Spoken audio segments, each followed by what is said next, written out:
میں آتے ہیں اللہم اغفر لامتی رب ہب لامتی، دنیا میں رہتے ہیں تو امت کی مغفرت کی دعائیں، قبر میں جاتے ہیں تو امت کی مغفرت کی دعائیں، آج بھی قبر میں امت کی مغفرت کی دعائیں کر رہے ہیں۔ میرے آقا صلی اللہ علیہ وسلم کا مقام یہ ہے، صحیح مسلم شریف کی حدیث ہے، جب قرآن کریم نازل ہوا نا تو ایک قرات کی اجازت اللہ جل وعلا نے دی۔ جبریل امین حضور اکرم صلی اللہ علیہ وسلم کی بارگاہ میں حاضر ہوئے تو اللہ نے ایک قرات کی اجازت دی۔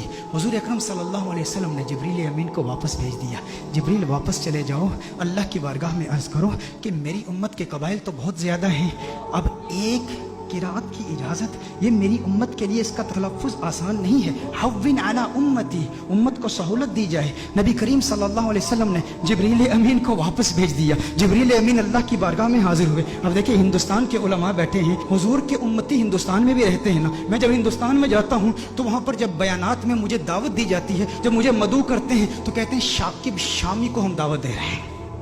ثاقب شامی کہیں گے یا ثاقب سامی کہیں گے؟ تو ہندوستان کے کچھ ایسے علاقے ہیں جہاں پر سے اور شین کو اکٹھے نہیں وہ تلفظ کر پاتے، ادا نہیں کر پاتے۔ نظام الدین اولیاء رحمہ اللہ کی بارگاہ میں گیا تو وہاں کہتے ہیں نجام الدین اولیاء۔ ہندوستان بہت بڑا ہے، میں حیدرآباد دکن میں گیا تو وہاں قرآن کی جگہ قرآن کہہ رہے، قرآن، تو ہر ایک کے لیے تلفظ آسان نہیں ہے۔ تو میں کہتا ہوں وہ تو ایک ہندوستان ہے، میرے آقا صلی اللہ علیہ وسلم کی امت تو پوری دنیا میں ہے۔ تو حضور نے اللہ کی بارگاہ میں التجا کی کہ یا اللہ میری امت کے لیے بہت مشکل ہے، ایک قرات کی اجازت دی ہے، مزید اضافہ کیا جائے۔ جبریل امین اللہ کی بارگاہ میں حاضر ہوتے ہیں، اللہ ارشاد فرماتا ہے جا جبریل واپس جا، دو قراتوں کی اجازت۔ حضور پھر عرض کرتے ہیں، ارشاد فرماتے ہیں جبریل واپس چلا جا، دو بھی کافی نہیں ہے۔ جبریل امین پھر اللہ کی بارگاہ میں حاضر ہوتے ہیں، مزید اضافہ کیجئے۔ اللہ نے ارشاد فرمایا تین قراتوں کی اجازت۔ حضور کی بارگاہ میں جبریل امین حاضر ہوتے ہیں، حضور فرماتے ہیں حوّن علی امتی، مزید سہولت دی جائے میری امت کو۔ اللہ نے ارشاد فرمایا جا میرے محبوب تیرے صدقے 7 قراتوں کی اجازت ہے۔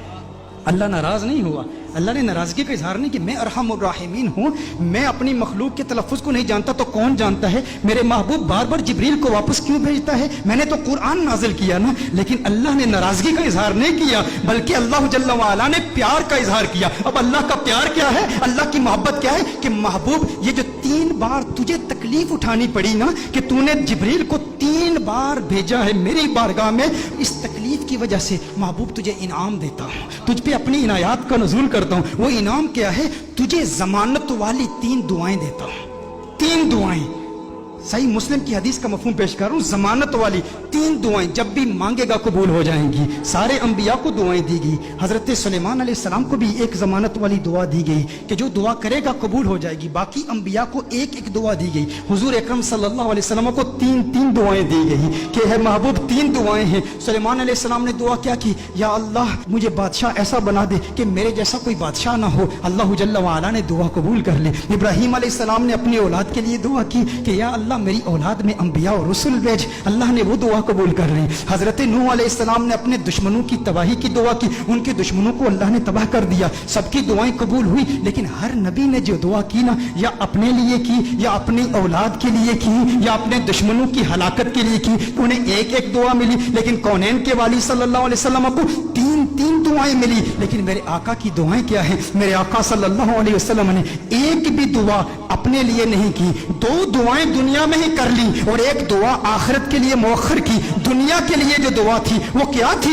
اللہم اغفر لامتی، اللہم اغفر لامتی، اللہم اغفر لامتی، ہے اللہ میری امت کی مغفرت فرما۔ میرے آقا صلی اللہ علیہ وسلم نے دوسری دعا کیا کی؟ پھر اللہم اغفر لامتی، ہے اللہ میری امت کی مغفرت فرما۔ علماء نے کلام کیا ہے کہ پہلی جو دعا تھی وہ کبائر گناہ کے لیے تھی، دوسری جو دعائیں تھی وہ صغائر گناہ کی ہے، لیکن تیسری دعا میرے آقا صلی اللہ علیہ وسلم نے مؤخر کر لی۔ اور مؤخر کیوں کی؟ حضور نے ارشاد فرمایا یہ تیسری دعا آخرت کے لیے بچا کے رکھی ہے۔ یا رسول اللہ صلی اللہ علیہ وسلم کیوں بچا کے رکھی ہے؟ حضور نے ارشاد فرمایا وہ آخرت کا دن ایسا دن ہے جب سب نبیوں کی امتیں، یہاں تک کہ انبیاء بھی میری بارگاہ میں حاضر ہوں گے، یہ ان کے لیے سنبھال کے رکھی ہے۔ حضور اکرم صلی اللہ علیہ وسلم نے ابراہیم علیہ السلام کی امت کے لیے، عیسیٰ علیہ السلام کی امت کے لیے، موسیٰ علیہ السلام کی امت کے لیے، ان سب کی امتوں کی مغفرت کے لیے یہ دعا سنبھال کے رکھی ہے۔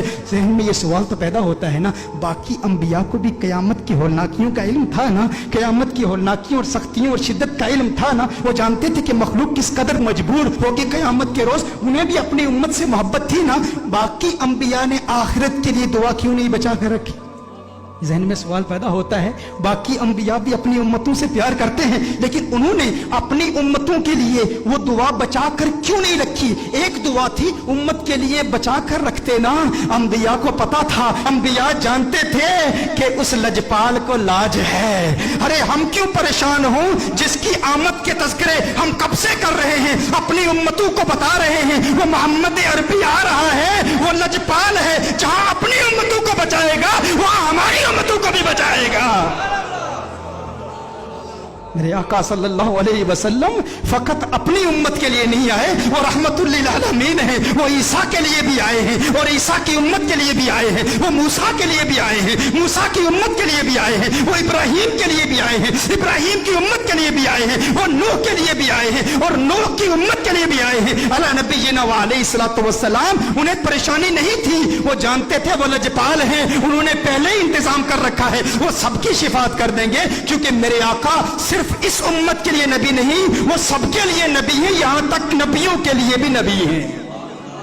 اعلیٰ حضرت نے یہ احمد رضا صاحب کلام پڑھ رہے تھے، اس وقت مجھے اعلیٰ حضرت کا وہ کلام یاد آیا۔ اعلیٰ حضرت نے بڑا خوبصورت تخیل باندھا ہے کہ دنیا میں میرے دل میں یہ خواہش ہے کہ نبیوں اور رسولوں سے ملوں اور سارے انبیاء اور رسول سے ایک التجا کروں، ان سے ایک بات پوچھوں۔ یہ کس کی خواہش ہے؟ اعلیٰ حضرت کی خواہش ہے کہ اس دنیا میں سارے انبیاء اور رسول سے ملاقات کروں اور ان سے ایک سوال پوچھوں۔ لیکن اس دنیا میں ممکن تو نہیں ہے احمد رضا کہ سارے انبیاء اور رسول کی بارگاہ میں تو حاضر ہو اور ان سے سوال پوچھ۔ کہا تو پھر میں قیامت کے روز پوچھ لوں گا، آخرت میں پوچھ لوں گا۔ اس وقت مخلوق بھی اپنے اپنے مقام کے اعتبار سے اور اللہ کی شان کے لائق اللہ کو دیکھے گی، تو اللہ کے سامنے اعلیٰ حضرت حضور کے سامنے انبیاء سے ایک سوال پوچھیں گے۔ وہ سوال کیا ہے؟ انبیاء سے کروں عرض کیوں مالک ہو؟ انداز دیکھیں، تیور دیکھیں، ادب کا مقام دیکھیں، حضور کا احترام بھی ہے۔ امتی آپ کا ہوں لیکن انبیاء سے ایک سوال پوچھنا چاہتا ہوں، انبیاء سے کروں عرض کیوں مالک ہو؟ کیوں مالک ہو؟ انبیاء سے کروں عرض کیوں مالک ہو؟ کیوں مالک ہو؟ کیا نبی ہے تمہارا ہمارا نبی؟ یہ جو ہمارے آقا ہیں، جو ہمارے نبی ہیں، کیا تمہارے بھی یہی نبی ہیں؟ انبیاء سے کروں عرض کیوں مالک ہو؟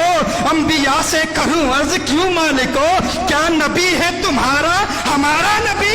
انبیاء فرمائیں گے احمد رضا آج پوچھ لیا ہے، تجھے موقع ملا ہے اللہ کی بارگاہ میں، انبیاء کی بارگاہ میں، رسولوں کی بارگاہ میں، آقا خود موجود ہیں، پوچھ لیا ہے تو سن احمد رضا، تو نے کہا انبیاء سے کروں عرض کیوں مالک ہو؟ کیا نبی ہے تمہارا ہمارا نبی؟ جیسے سب کا خدا ایک ہے ویسے ہی ان کا ان کا تمہارا ہمارا نبی۔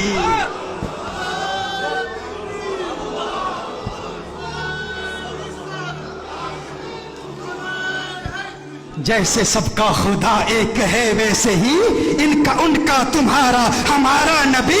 کرنوں بدلی رسولوں کی ہوتی رہی، چاند بدلی کا نکلا ہمارا نبی۔ کیا خبر کتنے تارے کھلے چھپ گئے، پر نہ ڈوبے نہ ڈوبا ہمارا نبی، پر نہ ڈوبے نہ ڈوبا ہمارا نبی۔